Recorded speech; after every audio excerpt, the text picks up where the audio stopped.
తిన్నింటి వాసాలు లెక్క పెట్టకూడదు. అన్నం పెట్టిన చేతిని ఏదో పట్టుకొని ఇచ్చేసినట్టు చేయకూడదు. గుండెల్లో కృతజ్ఞత అనేది చచ్చిందాకా పోకూడదు. కృతజ్ఞత అనేది కోల్పోయిన వాడు కుక్క కంటే నీచుడు, కుక్క కంటే నీచురాలు. వాళ్ళకి ఎక్కడ అన్నం దొరకదు. గుర్తుపెట్టుకోండి, వాళ్ళకి ఎక్కడ దరిద్రమే వెంటాడుతూ ఉంటది. జాగ్రత్త. మన జీవితంలో ఆ దరిద్రాన్ని రానికూడదు.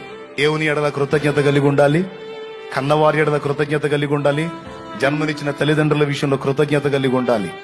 ముసలితనం మందు వాళ్ళు ఎవరి మీద ఆధారపడతారు? పసిబిడ్డగా ఉన్నప్పుడు నీకన్నీ ఎత్తిపోశారు, అమ్మా నాన్న నీకన్నీ ఊడిగం చేశారు. నువ్వు హాస్పిటల్లో రోగాలు వచ్చి నెలలు పడి ఉంటే నీ కోసం అన్ని పడిగాపులు కాసి చేసి వాళ్ళ రెక్కలు మొక్కలు చేసుకుని నీ కోసం అన్ని చెమటోడ్చి సంపాదించి నీకు రెక్కలు తెచ్చారు. రెక్కలు తెచ్చిన తర్వాత దున్నపోతులాగా తయారయ్యి అప్పనంగా తిని పెరిగి ఈరోజు వృద్ధాప్యంలోకి వచ్చిన తల్లిదండ్రులు నిర్లక్ష్యం చేసే కృతజ్ఞత లేని కుమారుడా, కృతజ్ఞత లేని కుమార్తె, నీకంటే నీచులు ఎవరన్నా ఉంటారా?